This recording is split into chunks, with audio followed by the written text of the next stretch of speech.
ಓಂ ಘಂ ಗಣಪತಾಯೇ ನಮಃ. ಶ್ರೀ ಗುರುದೇವರುದ್ರಾಯ ನಮಃ. ಎಲ್ರಿಗೂ ನಮಸ್ಕಾರ ಸ್ನೇಹಿತರೆ. ನಾನು ನಿಮ್ಮ ಪ್ರಕಾಶ್. ಸ್ನೇಹಿತರೆ, ಇಂದು ನಾನು ನಿಮಗೆ ಶತ್ರುವಿನ ಮರಣ ಮಂತ್ರ ತಗೊಂಡು ಬಂದಿದ್ದೀನಿ. ಇದನ್ನು ಹೇಗೆ ಮಾಡೋದು, ಯಾವತ್ತು ಮಾಡೋದು ತಿಳಿಸ್ಕೊಡ್ತೀನಿ. ಅದಕ್ಕೂ ಮುಂಚೆ ನನ್ನ ಚಾನಲ್ನ ಸಬ್ಸ್ಕ್ರೈಬ್ ಮಾಡಿಲ್ಲ ಅಂದರೆ ಸಬ್ಸ್ಕ್ರೈಬ್ ಮಾಡಿ, ಲೈಕ್ ಮಾಡಿ, ಶೇರ್ ಮಾಡಿ. ಹಾಗೆ ಬೆಲ್ ಐಕಾನ್ ಬಟನ್ ಪ್ರೆಸ್ ಮಾಡೋದನ್ನ ಮರಿಬೇಡಿ. ಏಕೆ ಅಂದರೆ ಮುಂದೆ ನಾನು ಏನು ವೀಡಿಯೋಸ್ ಬಿಡ್ತೀನೋ ಅದೆಲ್ಲರಿಗಿಂತ ಮುಂಚೆ ನಿಮಗೆ ಬಂದು ಸೇರುತ್ತೆ. ಸ್ನೇಹಿತರೆ, ಜೀವನ ಅಂದ ಮೇಲೆ ಜೀವನದಲ್ಲಿ ಶತ್ರುಗಳು ತುಂಬ ಜನ ಇರ್ತಾರೆ.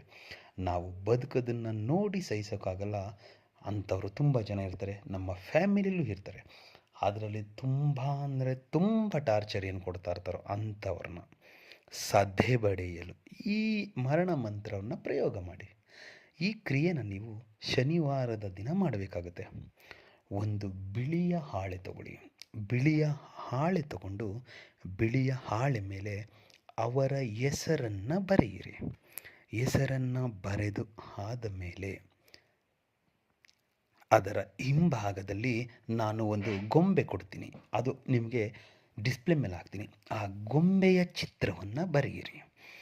ಬರೆದು ಆದ ಮೇಲೆ ಒಂದು ಕುಡಿಕೆ ತಗೊಳ್ಳಿ, ಮಣ್ಣಿನ ಕುಡಿಕೆ ಚಿಕ್ಕದ್ದು, ಮತ್ತು 7 ಲವಂಗ ತಗೊಳ್ಳಿ, ಅರಿಶಿಣ, ಕುಂಕುಮ ತಗೊಳ್ಳಿ. ಇಷ್ಟನ್ನು ನೀವು ಶನಿವಾರದ ದಿನ ರೆಡಿ ಮಾಡಿಕೊಂಡು ಶನಿವಾರದ ದಿನ ದಕ್ಷಿಣ ದಿಕ್ಕಿಗೆ ಮುಖ ಮಾಡಿ ಕುಳಿತುಕೊಂಡು ಆ ಎಲ್ಲ ಸಾಮಗ್ರಿಗಳನ್ನ ನಿಮ್ಮ ಮುಂದೆ ಇಟ್ಕೊಂಡು ಇವಾಗ ನಾನು ಏನು ಮಂತ್ರ ಹೇಳ್ತೀನೋ ಆ ಮಂತ್ರವನ್ನು 108 ಸಾರಿ ಪಠನೆ ಮಾಡಬೇಕಾಗುತ್ತೆ.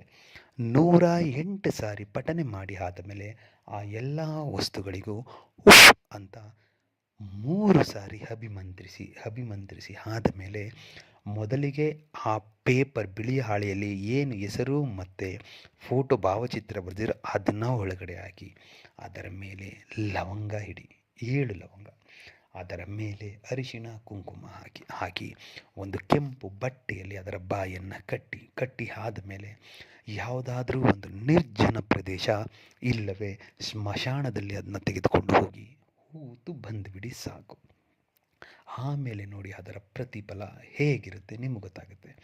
ಅದಕ್ಕೆ ಮಂತ್ರ ಹೀಗಿದೆ: ಓಂ ರೀಂ ರೀಂ ರೀಂ ಭೈರವಾಯ್ ಮಂ ಶತ್ರುಂ ನಾಶಯೇ ತ್ರಾಶಾಯ ತಾಡ್ಡಯೇ ರೀಂ ರೀಂ ರೀಂ ಫಟ್.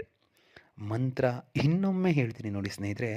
ಓಂ ರೀಂ ರೀಂ ರೀಂ ಭೈರವಾಯ್ ಮಂ ಶತ್ರುಂ ನಾಶಾಯ್ ತ್ರಾಶಾಯ್ ತಾಡ್ಡಯೇ ರೀಂ ರೀಂ ರೀಂ ಫಟ್.